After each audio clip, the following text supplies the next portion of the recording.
მაინტერესებს რა უნდა გავაკეთო, როდესაც ლოცვის დროს ყურადღება მეფანტება და სხვა რაღაცაზე ფიქრობ. აი მაგალითად ბავშვებო, ზოგჯერ არის ხოლმე რომ ტაძარში ზეთის ცხება თუ რაღაცა ესეთია მოდის ბავშვი და ჯიბეში აქვს ხელი ჩაყოფილი. დაუშვათ იმ დღეს იმ ბავშვმა ახალი სათამაშო იყიდა და ჯიბეში უდევს, ხელს ვერ უშვებს. მე ვკითხები ხოლმე, რამე ძვირფასი გიდევს, რომ ვერ უშვებ, ვერ ელევი? მისი ფიქრები ჯიბეშია. ან მაგალითად რომელიღაცა დიდმა აი მშობელმა თუ იმა თვის ბოლოა და ხელფასი აიღო და ჩანთაში უდევს. მისი ფიქრები იქ არის, რომ არ დაეკარგოს, შვიდად მიიტანოს სახლამ. გესმით, რაც შენ გეძვირფასებ, აი მაგალითად ახალი სათამაშო იყიდე. ხო არის ხოლმე ბავშვები იმ სათამაშოსთან ერთად იძინებენ. ხო არის ბალიშის ქვეშ და საწოლთან დამიდედე, ან რაღაცა დილით რო ადგები, აი მოიკითხავ სად არის ჩემი სათამაშო, ხო? შენი ფიქრები იმას დასტრიალებს, იმიტომ რომ ის არის შენთვის ძვირფასი და ჩვენთვის ძვირფასი იქნება ღმერთთან ურთიერთობა. თუ ის ლოცვა იქნება ძვირფასი, ჩვენი გონება აქეთ-იქით აღარ ივლის. მაგრამ თუ ჩვენთვის, აი მაგალითად ბიჭებისთვის, ხო, სადღაც ბაზრობაზე ბურთი დაინახა. კი ლოცულობს, მაგრამ თან იქ არის, იმ რიგებში დადის ბაზრობაზე და იმ ბურთს ათვალიერებს ლოცვის დროს.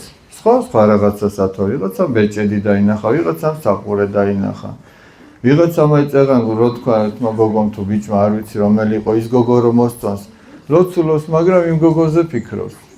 ან იმ ბიჭზე ფიქრობს. გესმით, შენთვის სადაც არის საუნჯე თქვენი, უფალი ამბობს, მონცა იყოს გული თქვენიო, სადაც შენი ძირფასი რამე გეგულება, შენი გული იქ არის მიბმული, შენი ფიქრებიც იქ არის. ან კიდე თუ სადმე პრობლემა გაქვს, აი სადღაც ჩხუბი მოგივიდა, უსიამოვნება. შენ ლოცულობ, მაგრამ გონებაში იმასე ჩხუბები ვიღაცას. არ ქონიათ ესეთი შემთხვევა? ვითომ ისიც რაღაცას გეუბნება, შენც აქედან რაღაცას ეუბნები, სინამდვილეში არავინაც არ გეუბნება და არავისაც არ ეუბნება, აქ რაშია საქმე? აქ პირდაპირ ეშმაკთან გაქვს საქმე.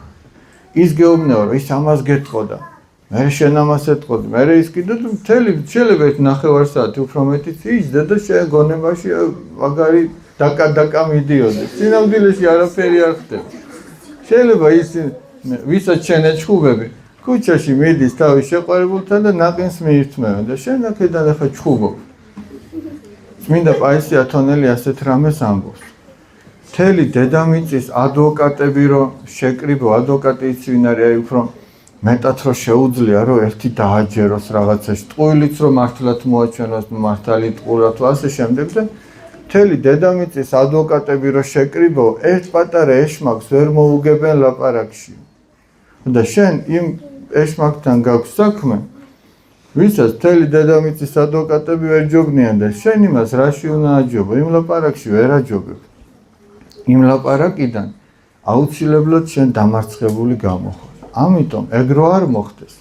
როცა შევატყობ ჩვენ, რომ აი ესეთი ლაპარაკი დაიწყო უკვე ჩვენს გონებაში, უნდა მიხვდე, რომ შენ ეშმაკთან გაქვს საქმე და მაშინვე უნდა შეწყვიტო. გესმით რაზეა ლაპარაკი? და ამითი გადარჩები. ეგ არის გადარჩენის გზა.